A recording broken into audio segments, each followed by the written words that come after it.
It was the 24th of March, 1962. Inside Madison Square Garden, the greatest fight stage in the world, the lights burned down on two men who had already fought each other twice. Across the country, families gathered around their television sets because this bout was being carried live on the ABC network, a Saturday night spectacle beamed into millions of American living rooms. By the time the final bell of that broadcast faded, one man would walk away with a world championship belt around his waist. The other would be carried from the ring, and he would never wake up again. The winner that night was a young fighter from the Caribbean named Emile Griffith. He was fast, he was gifted, and he was, by the accounts of those who knew him, one of the gentlest souls ever to make a living throwing punches. And yet, for the rest of his long life, for the better part of 40 years, he would be tormented by nightmares about the man he beat that evening. He would wake in the dark, decades later, still seeing that face. Here is the cruel paradox at the heart of this story, the thing the Golden Era audience never fully understood. Emile Griffith would spend his life being judged and punished by the public, not truly for what happened inside that ring, but for who he secretly was, a man with a hidden identity. A man who, in an era of severe prejudice, could not safely tell the world the truth about his own heart. His was a life of dazzling fame and quiet terror. A world title in 3 weight divisions, a passing that the headlines never let him forget. And 30 years after that fatal night, a brutal beating on a New York street that nearly finished what the ring never could. But to understand the night Emile Griffith became a name whispered with both pity and blame, we have to go back to a small island, a single mother, and 8 hungry children. He was born on the 3rd of February, 1938, on the island of St. Thomas in the United States Virgin Islands. Warm water, bright sun, and beneath the postcard beauty, a hard and uncertain life. Emile Alphonse Griffith came into the world as one of 8 children, raised by a single mother who was trying to hold a large family together with very little. It was a childhood shaped by absence more than by abundance. When his father left the family, the burden fell entirely on his mother's shoulders. And in those years, opportunity was somewhere else, somewhere north, across 1,000 miles of ocean, in the crowded promise of New York City. So she did what so many struggling parents of that generation did. She left. She traveled alone to New York to find work, and she left her children behind with relatives. Picture that for a moment. A boy among many, watching his mother board a boat for a distant city, not knowing how long the separation would last. It stretched on, a long, aching gap in his young life, a quiet lesson learned far too early. That lesson was this: love could be taken away. Family could be scattered. The people you needed most could vanish over the horizon, leaving you to wonder when or whether they would come back for you. Those who later tried to understand Emile Griffith, the biographers, the filmmakers, the friends, would return again and again to this wound. Here was a man with a bottomless hunger for belonging, for closeness, for a family of his own making. A man who, in adulthood, would build an unconventional household around himself, because the conventional one had been broken so early. But for now, he was just a boy on an island, waiting for a letter, waiting for a summons north. When his mother finally sent for the teenage Emile to join her in New York, she had already found him a job. And in that ordinary factory, a stranger would notice the shape of his shoulders and change his life forever. The boy who arrived in New York City was no longer a small child. He was a teenager now, broad through the back and strong in the arms, stepping off into the noise and gray winters of a city that could swallow a young islander whole. His mother had arranged work for him at a hat factory in Manhattan, and it was there, amid the machines and the long shifts, that fate intervened in the most ordinary of settings. The man who owned the factory happened to be a former amateur boxer. He looked at this young employee, at the natural build, the powerful frame, the easy athleticism, and he saw something the boy did not see in himself. He took Emile Griffith to a gym run by a trainer named Gil Clancy, and just like that, almost by accident, a boxing career was born. Not from a burning hunger for combat, not from a street kid's need to prove himself with his fists, but from a factory owner's casual observation that this young man was built to fight. And here is the irony that hangs over everything that follows. By every account, Emile Griffith was a gentle young man. He was warm, he was kind, he reportedly had no real appetite for hurting anyone. Yet he was being funneled into the most brutal of all sports, a world defined by machismo, by toughness, by a narrow and unforgiving idea of what a man was supposed to be. Boxing would become his way out of the factory, his ladder out of poverty. But the sport and the entire world surrounding it ran on a kind of hard masculinity that would one day collide violently with the truth Griffith carried inside him. The very arena that gave him his freedom would also become the place where his most private self was exposed and weaponized. In 1958, the gentle young man with the borrowed gloves won the New York Golden Gloves 147-pound Open Championship. The amateur ranks could no longer hold him. Within months of lacing up those gloves, the factory worker from St. Thomas would turn professional, and the boxing world had no idea it had just met one of the finest and most tormented talents of its golden age. He turned professional in that same year, 1958, and he began his climb the way so many did in that era, fighting often, fighting close to home, building a name in the smoky arenas of New York City. But Griffith was not a slugger, not a wild brawler trading blow for blow. He was a stylist, quick hands, smooth footwork, an instinct for the geometry of the rink. He fought with skill and craft rather than raw fury, and that polish set him apart in a brutal business. Fans took notice.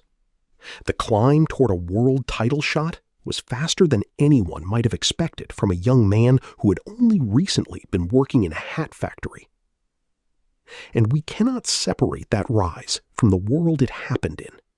This was America in the late 1950s and early 60s, a nation still split by deep racial lines, still wrestling with segregation, still cruel in 1,000 quiet and not-so-quiet ways to black men trying to make their place in public life. Griffith was a young black fighter from the Caribbean, an outsider twice over, building a name on the brightest stages of American sport during one of the most racially charged periods in the country's history. He would carry that climb a remarkable distance. Over the course of his career, Emile Griffith would win world titles in 3 separate weight divisions: welterweight, light middleweight, and middleweight. That is the resume of a great fighter, the kind of accomplishment that earns a man a permanent place among the legends of the sport. But every great story needs a defining opponent, the rival whose name becomes welded to your own. For Griffith, that man was already waiting in the welterweight division. A tough, durable Cuban champion called Benny the Kid Paret. On the 1st of April, 1961, Griffith would finally get his hands on the welterweight crown. And the man standing across from him, Benny Paret, would become permanently, tragically, bound to his name. On the 1st of April, 1961, Emile Griffith got his world championship moment. Standing across from him was Benny the Kid Paret, the Cuban welterweight champion, a rugged, proud fighter who would not give up his title easily. For 12 rounds, the two men battled, evenly matched, each testing the other's will. Then, in the 13th round, Griffith found his opening. He knocked Paret out and lifted the welterweight championship of the world. The factory worker from St. Thomas was now a champion, his name spoken in the same breath as the elite of his division. But a rivalry like this one is never settled in a single night. Roughly 6 months later, the two men met again, and this time, the story flipped. After 15 hard rounds, the judges gave the decision to Paret, a narrow split decision that handed the championship right back to the Cuban. 2 fights, 2 different outcomes, the title passing from one man to the other like a prize neither could keep for long. This was the kind of rivalry the public could not get enough of. 2 evenly matched fighters, a belt trading hands, a score that simply refused to settle. There was only one way to answer the question of who was truly the better man. There had to be a third fight. And so it was arranged for the 24th of March, 1962, back at Madison Square Garden, with the ABC cameras ready to carry it into homes all across the country. On paper, it was simply the rubber match of a great rivalry, the deciding chapter that fans had demanded. But this would become the fight that would haunt Emile Griffith for the rest of his life. Because what happened that night would reach far beyond boxing, far beyond a championship, into the darkest and most personal corners of a man's existence. But before the third fight even began, before a single punch was thrown, something happened at the weigh-in that turned a sporting rivalry into something far more dangerous and far more personal. A weigh-in is supposed to be a formality. 2 fighters step on the scale, they pose for the cameras, they stare each other down, and everyone goes home until the bell rings. It is theater, mostly harmless. But on this day, before the third and final meeting between Emile Griffith and Benny Paret, the theater turned vicious. According to the accounts that have come down through the years, through biographers, through the documentary filmmakers who later pieced this story together, Paret looked at Griffith and aimed a deeply homophobic insult directly at him. These were discriminatory words, chosen to humiliate, chosen to expose, and they cut at the one secret Emile Griffith had spent his entire public life trying to protect. Griffith's reaction was immediate and furious. He had to be physically restrained, held back from going after Paret right there at the scale. The gentle young man, the stylist who reportedly hated hurting anyone, was suddenly straining against the hands that held him, ready to fight before the fight. Now understand what this meant in the America of 1962. This was not a private quarrel. This was a public arena with reporters and cameras present. And in that era, an accusation about a man's private identity was not gossip. It was a weapon, capable of ending a career, ending a livelihood, ending a man's standing in the world entirely. To be branded that way, in public, in the hard, masculine world of professional boxing, was to be marked. So Paret had reached for the most dangerous thing he could find. Not an insult about Griffith's skill, or his courage, or his record. An insult aimed straight at the truth Griffith could not safely confirm or deny. And here is the cruelty of the time. The press did not know how to handle what had happened, and frankly did not want to. The newspapers of the day either ignored the moment entirely or buried it beneath soft euphemisms, referring to it, when they mentioned it at all, with vague phrases like anti-man. The real nature of the insult was simply too dangerous, too unspeakable for the polite sports pages of the early 60s.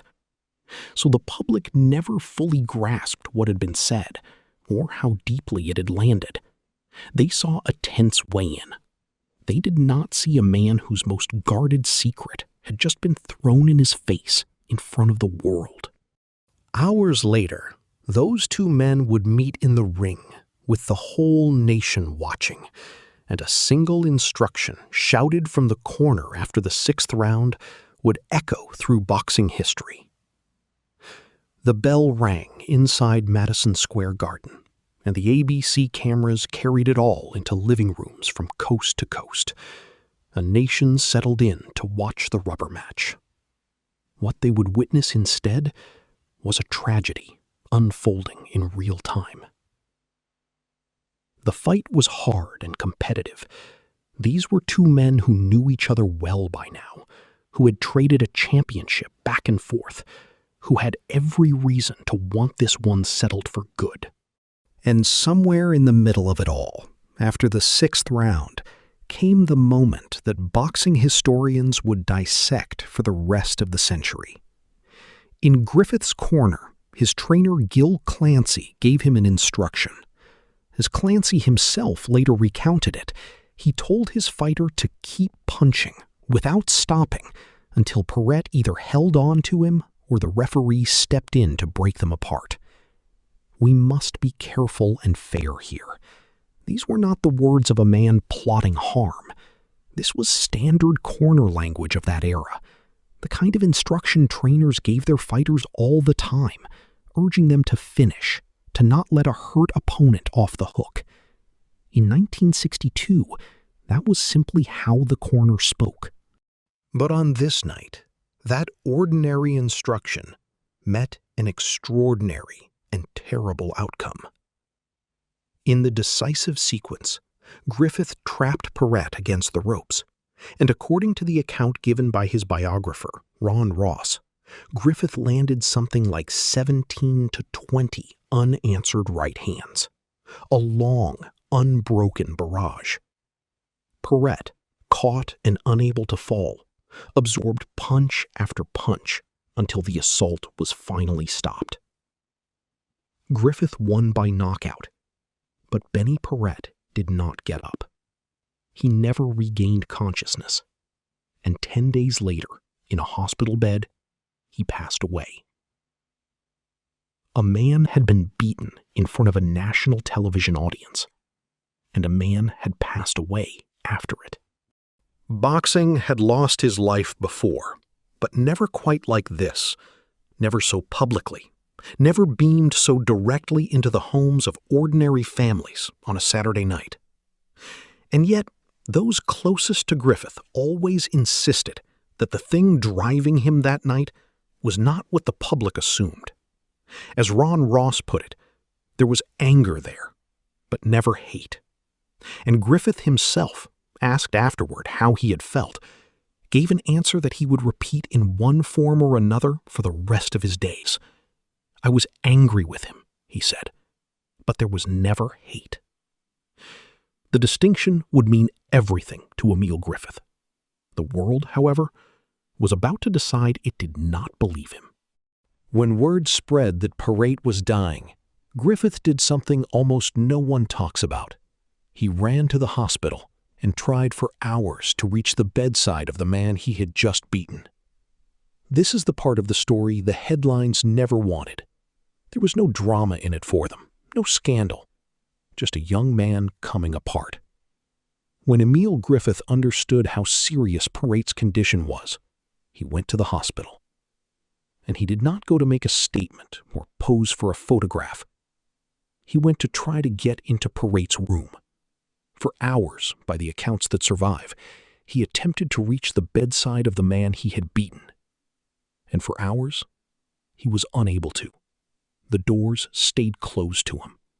The man he so desperately wanted to see, perhaps to speak to, perhaps simply to be near, lay unreachable.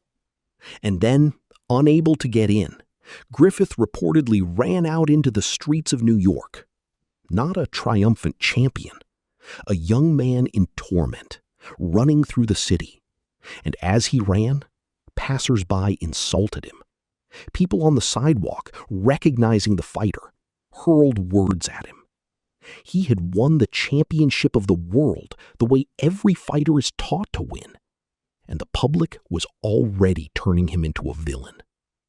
That turn would only deepen.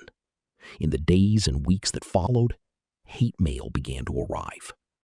Letters from Paret's supporters, from people convinced that Griffith had lost his life, the man on purpose, that there had been intent, malice, murder dressed up as sport. A verdict of the heart, delivered by strangers who knew nothing of the gentle factory worker beneath the gloves. Griffith would carry that accusation privately for decades, the idea that he had meant to do it. The institutions, meanwhile, had to respond, because this passing had happened in front of the whole country. The governor of New York, Nelson Rockefeller, created a commission of 7 men to investigate the incident and the sport of boxing itself. There were serious questions in the air about whether the brutal business should be allowed to continue at all, about how a man could be beaten to passing on national television. We should be careful about exactly what that inquiry concluded. What is clear is that an official investigation was launched, that the sport faced a reckoning, and that Emile Griffith was not charged with any crime. Boxing would survive the scrutiny and carry on. The investigation would clear the path for boxing to continue, but no commission could investigate what was happening inside Emile Griffith, where a quiet terror was about to change the way he fought forever. Something broke in Emile Griffith on the night Benny Paret passed away, and it never fully healed. To those who watched him closely in the years that followed, he was simply not the same fighter. The fire that finishes an opponent, the killer instinct that every great champion is supposed to possess, it had been frightened out of him. He carried a new and terrible knowledge now, that his fists could end a life, that the man across the ring had a family and a future and a heartbeat, and that all of it could stop.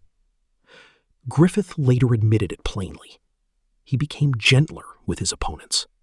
He began to rely on his superior boxing skill, his speed, his craft, his ability to outpoint a man over the distance, rather than on the brutal finish. He was, in the most painful sense, a fighter who had become afraid to win the way fighters are supposed to win, afraid of what a winning blow might do. And the numbers tell that story as clearly as any words could. From the Paret fight all the way to his retirement in 1977, Emile Griffith stepped into the ring 80 more times, and in all of those 80 bouts, he scored only 12 knockouts. For a man who had taken a world title with a 13th round knockout, who had the power to finish elite fighters, that is a startling collapse. The knockouts simply stopped coming because some part of him would no longer let them. Decades later, reflecting on it all in the pages of Sports Illustrated in 2005, Griffith said it as simply as it could be said. After Paret, he admitted, "I never wanted to hurt a guy again." He spoke of being so frightened of hitting someone that he was always holding back. And so a strange, sad pattern set in. He kept fighting. He kept winning, often.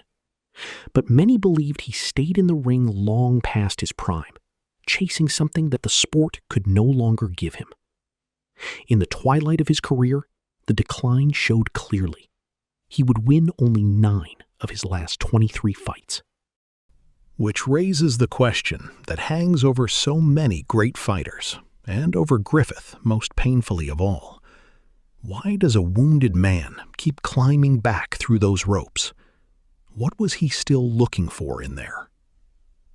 Yet even as his hands hesitated, Griffith kept winning titles across 3 weight divisions, building a Hall of Fame resume while carrying a secret that the era told him could destroy everything. It would be easy, with all the tragedy, to forget just how good Emile Griffith truly was. But the record will not let us forget. Even haunted, even holding back, even fighting with one eye on the fragile life of the man across from him, Griffith was one of the finest boxers of his generation. The honors came early, and they came from the people who knew the sport best. In both 1963 and 1964, the years immediately after Paret's passing, when his private torment was at its worst, Griffith was voted Fighter of the Year. That recognition came from the Ring magazine and from the Boxing Writers Association of America, the most respected voices in the business. Think about that. In the very seasons when he was wrestling with grief and guilt and nightmares, he was still the best fighter in the world in the eyes of the men paid to judge. And he was not finished collecting championships. On the 25th of April, 1966, Griffith stepped up in weight to challenge the middleweight champion, the formidable Dick Tiger.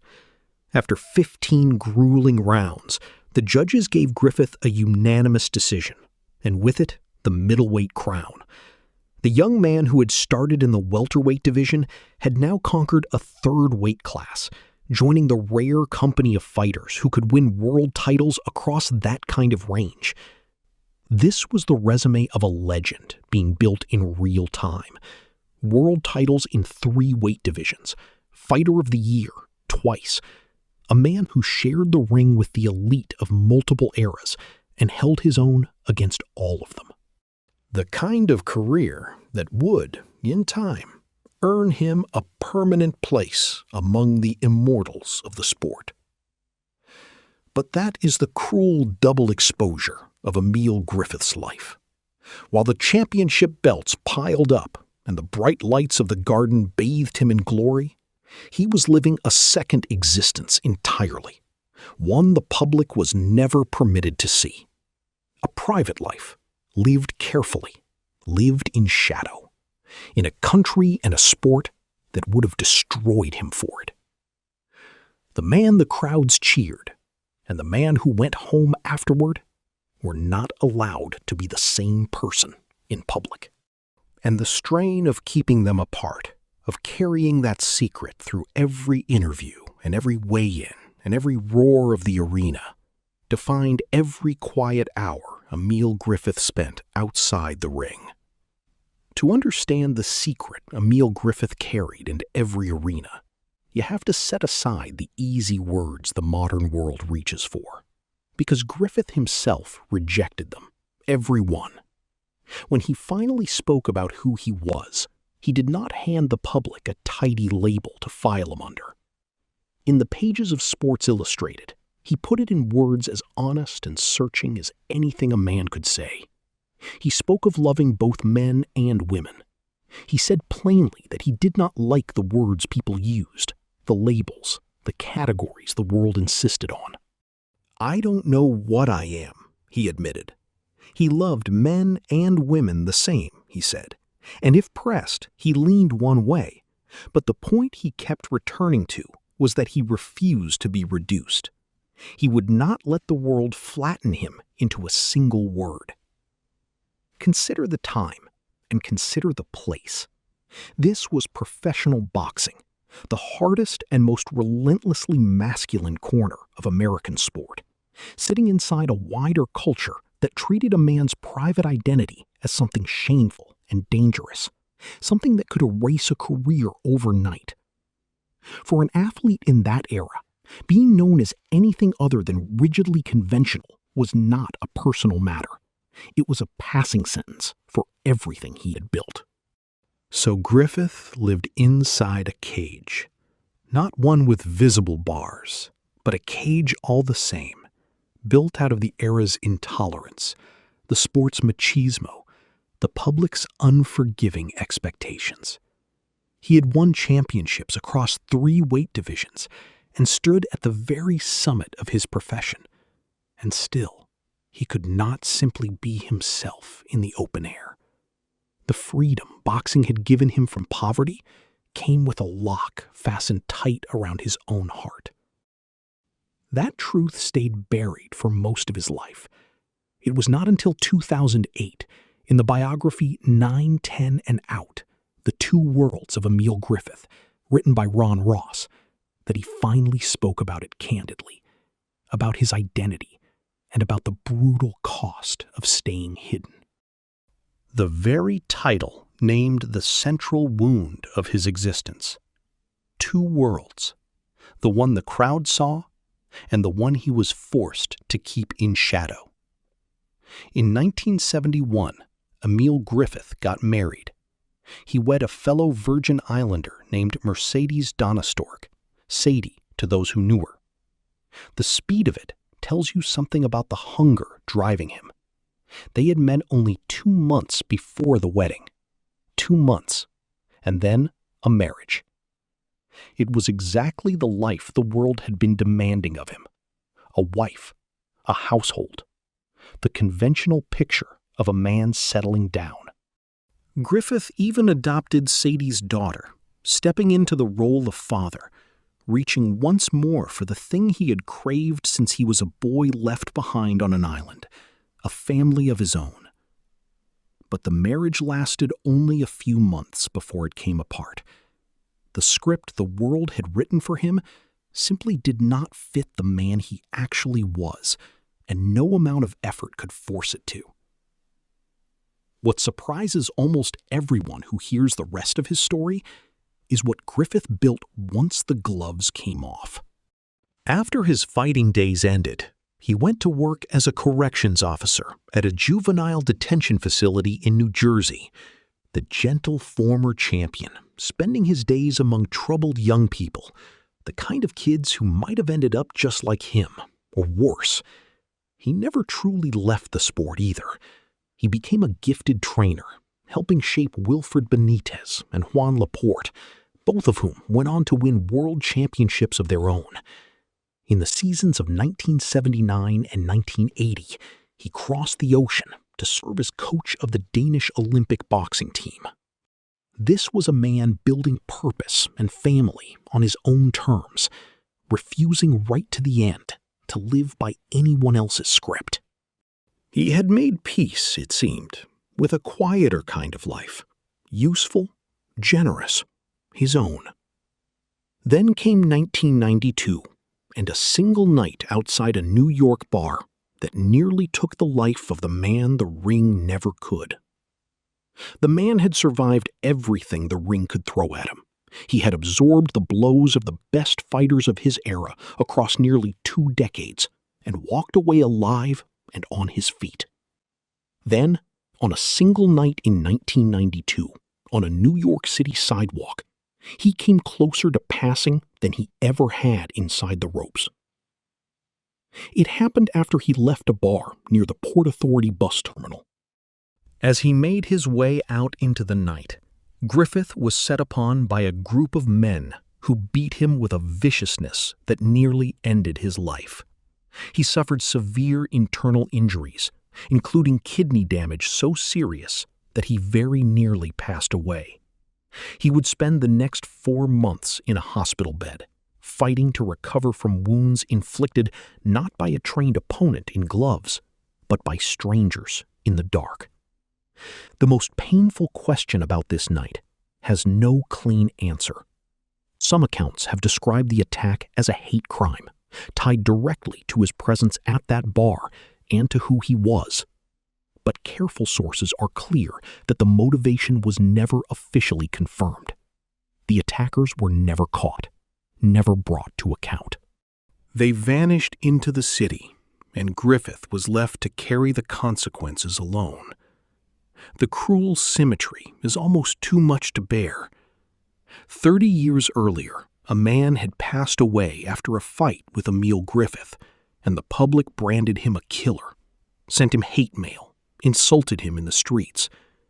Now the gentle champion himself lay broken in a hospital bed, very nearly beaten to passing on a sidewalk. Possibly, though never proven, for the very part of himself he had spent his whole life being punished for. There is a reflection, often attributed to Griffith in the years that followed, a haunting line about how the world could forgive him for taking a man's life, but could not forgive him for loving one. It is a powerful sentiment that captures something true about the shape of his suffering, but this phrasing comes through secondary accounts rather than a firmly documented primary source, and it is best understood as the spirit of his pain, rather than a verified quotation. He survived, but he was never the same again, and the blows of a lifetime were quietly closing in on his mind. The human brain was never built to absorb what a boxer asks of it.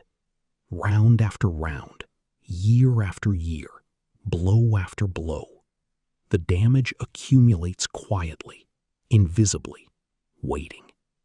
For Emile Griffith, the bill eventually came due, and it took from him the one thing the punches had never quite reached before: his mind. He developed dementia pugilistica, the slow erosion of memory and reasoning that comes from years of taking punishment to the head. It arrives long after the cheering has stopped, long after the lights have gone dark, and it does not give the man back. His condition appears to have worsened in the period following the 1992 street attack. The beating that nearly took his life may well have hastened the unraveling of his mind. The final chapter of Emile Griffith's life was a long, slow fade.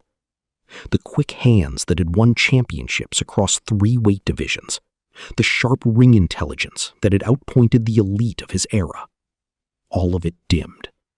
He required full-time care. The champion who had stood under the brightest lights in the world now needed help with the ordinary business of living.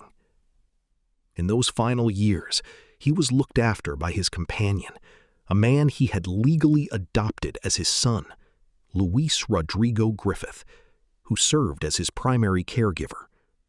It was, in its own quiet way, the family Griffith had been reaching for his entire life, built not according to anyone else's rules, but according to his own heart. The boy who had been left behind on an island had in the end made for himself a home and a person to care for him to the last. On the 23rd of July, 2013, Emile Griffith passed away at a care facility in Hempstead, New York. He was 75 years old. The long fight was over. But the story did not end in that quiet room, because the world that once sent him hate mail had begun, slowly, to ask whether it had judged Emile Griffith all wrong. The world that had once condemned Emile Griffith, that had branded him a killer, that had punished him for who he loved, gradually came around to see him entirely differently, not as a villain, as a tragic figure, as a man who had been wronged far more than he had ever wronged anyone. The reckoning came, in part, through the screen. In January of 2005, filmmakers Dan Klors and Ron Berger premiered a documentary about his life, Ring of Fire, the Emile Griffith Story, at the Sundance Film Festival, later broadcast on the USA Network. For many viewers, it was the first time they truly understood the full weight of what this man had carried. The passing, the secret, the decades of nightmares, the gentle soul trapped inside a brutal trade. And then his life reached for something grander still. It became the basis of an opera.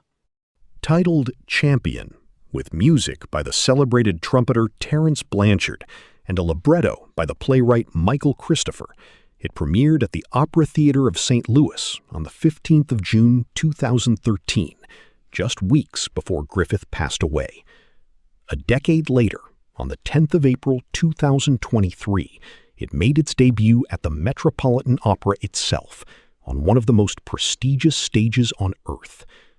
The man whose deepest truth once had to be buried beneath euphemisms in the sports pages now had that truth sung aloud, in full voice, before audiences who came to honor him. His boxing greatness was never really in doubt.